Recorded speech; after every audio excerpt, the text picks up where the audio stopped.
चिलचिलाती गर्मी से राहत हर किसी को मिल चुकी है।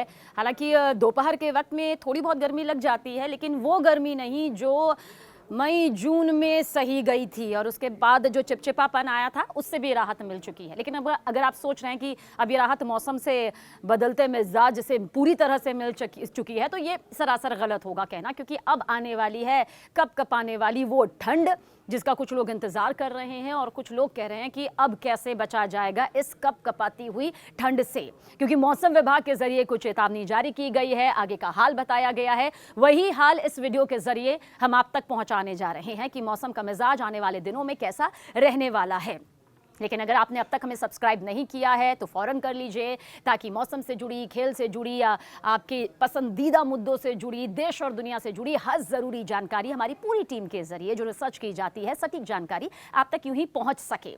तो दिल्ली, यूपी, बिहार में किस दिन कड़कड़ाती ठंड जो है वो पड़ने वाली है, समझ लीजिए। दरअसल देश के कई राज्यों में ठंड ने दस्तक दे दी है, लेकिन फिलहाल सुबह और शाम में ही ठंड लग रही है। इस बीच भारतीय मौसम विभाग यानी कि आईएमडी ने ठंड बढ़ने की चेतावनी जरूर जारी कर दी है। देखिए, मौसम विभाग ने कहा है कि 15 नवंबर से दिल्ली समेत देश के कई राज्यों में घना कोहरा छाएगा, यानी बहुत ज्यादा दिन नहीं है। देश में सर्दी का मौसम शुरू भी हो चुका है। ठंड अब लोगों को यहाँ पर सताना भी शुरू कर चुकी है। दिल्ली एनसीआर में भी इसने अब अपना रंग रूप दिखाना शुरू कर दिया है। लेकिन भारतीय मौसम विभाग ने अब साफ कह दिया है कि 15 नवंबर से दिल्ली एनसीआर में घना कोहरा जो है वो यहां पर दिखाई दे सकता है, यानी कि ये अलर्ट यहां पर जारी किया गया है। जाहिर सी बात है, तापमान में गिरावट भी आएगी। हरियाणा, पंजाब, मध्य प्रदेश, राजस्थान में भी घना कोहरा छाया रहेगा। मौसम विभाग के जरिए ये वो राज्य है जहां पर घना कोहरा छाया जा सकता है। ऐसे में ये खबर ना सिर्फ मौसम को समझने के लिए, बल्कि अगर आप इन राज्यों की तरफ रुख कर रहे हैं तो समझ लेना जरूरी है कि अगर आपने सुबह के वक्त में यहां पर रुख किया तो घने कोहरे का सामना आपको करना पड़ सकता है। देखिए, बीते दिन पंजाब और हिमाचल प्रदेश में भी घना कोहरा देखने को मिला था। वो तस्वीरें भी हमने आप तक पहुंचाई थी। लेकिन आईएमडी के अनुसार उत्तर प्रदेश, बिहार, राजस्थान के कुछ शहरों में अब ठंडी हवाएं भी चलने लगी हैं और आने वाले वक्त में ठंडी हवाओं की ये रफ्तार बढ़ भी सकती है। अब राजस्थान में घना कोहरा छाने की चेतावनी यहां पर जारी कर दी गई है। 15 नवंबर के बाद उत्तर भारत के सभी राज्य ठंड की चपेट में आ जाएंगे। इसके अलावा मौसम विभाग ने अगले 5 दिनों तक देश के 6 राज्यों में बारिश का भी येलो अलर्ट जारी किया है, क्योंकि पश्चिम बंगाल की खाड़ी में कम दबाव का क्षेत्र बना है। इस बीच जानना जरूरी है कि 16 नवंबर तक आखिर किन किन राज्यों में बारिश हो सकती है, क्योंकि अगर ठंड पड़ेगी तो जाहिर सी बात है इस बीच बारिश का होना इसे कई गुना बढ़ा देता है। मौसम विभाग के मुताबिक हिमाचल प्रदेश में 12 नवंबर को रात और सुबह के वक्त घना कोहरा छाया रहेगा और साथ ही साथ पंजाब में भी 12 नवंबर को सुबह और रात के समय कोहरा छाए रहने की संभावना जताई गई है।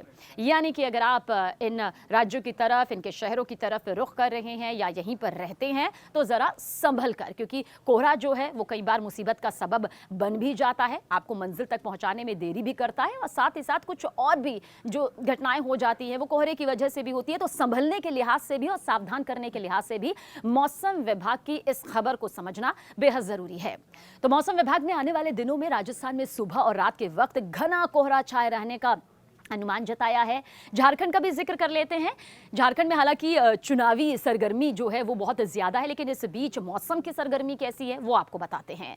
झारखंड में अगले 4 दिनों तक सुबह के वक्त कोहरा या फिर धुंध छाई रह सकती है।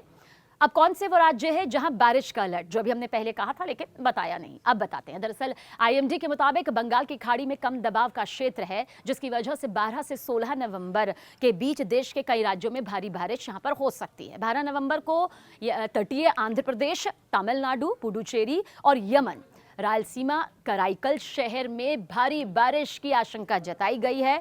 तो अगर आप इन शहरों में रहते हैं या फिर इन शहरों की तरफ जाने की सोच रहे हैं तो इस तारीख को अपना कार्यक्रम जो है जरा पोस्टपोन कर लीजिए, क्योंकि कई बार उड़ानों पर भी इसका असर होता है और कई बार यहाँ पर पहुंचना भी मुसीबत का सबब बन जाता है। तो 13 नवंबर को तमिलनाडु, पुडुचेरी, केरल, तटीय आंध्र प्रदेश और यमन, माहे, रायलसीमा में भारी बारिश की आशंका जताई गई है। वहीं 14 नवंबर को भी तमिलनाडु, केरल, आंध्र प्रदेश, पुडुचेरी, दक्षिण आंतरिक कर्नाटक, तटीय कर्नाटक और कराईकल, माहे, यमन, रायलसीमा में भारी बारिश हो सकती है। देखिए, तारीख के हिसाब से हम बता रहे हैं ताकि आप ये समझ सकें कि मौसम का मिजाज न सिर्फ आपके माहौल को खुशनुमा बनाएगा बल्कि मुसीबत आपके लिए ना बने, इसलिए इन तारीखों के साथ अब मौसम में किस तरह का बदलाव होगा, कहां भारी बारिश होगी, पूरी डिटेल आपके सामने है। 15 नवंबर को तमिलनाडु, केरल, आंध्र प्रदेश, पुडुचेरी, दक्षिण आंतरिक कर्नाटक, तटीय कर्नाटक और कराईकल, माहे, यमन, रायलसीमा में भारी बारिश हो सकती है। यानी ये वही राज्य है, वही शहर है जिनका जिक्र हमने 14 और 15 को यहाँ पर किया है। अब साथ ही 15 नवंबर को भी हमने बताया इन्हीं शहरों में, इन्हीं राज्यों में बारिश की संभावना जताई गई है। तमिलनाडु, पुडुचेरी, केरल और कराईकल, माहे में भारी बारिश। 16 नवंबर को ही केरल और माह में भारी बारिश के आसार बहुत ज़्यादा नजर आ रहे हैं। इसके अलावा देश के जो दूसरे राज्य हैं वहाँ फिलहाल अभी बारिश का कोई अनुमान नहीं है। अगर बारिश हो गई तो क्योंकि कई बार आपके जो आसपास के राज्य होते हैं वहाँ के मौसम का मिजाज बाकी जो लगे होते हैं, सीमाएं लगी होती है, वहां पर असर करती है। लेकिन फिलहाल इन राज्यों के अलावा दूसरे राज्यों में अभी फिलहाल बारिश का कोई अनुमान नहीं है। लेकिन घना कोहरा, तापमान में गिरावट, ठिठुरती ठंड जो है अब वो सीधे तौर पर दस्तक दे रही है।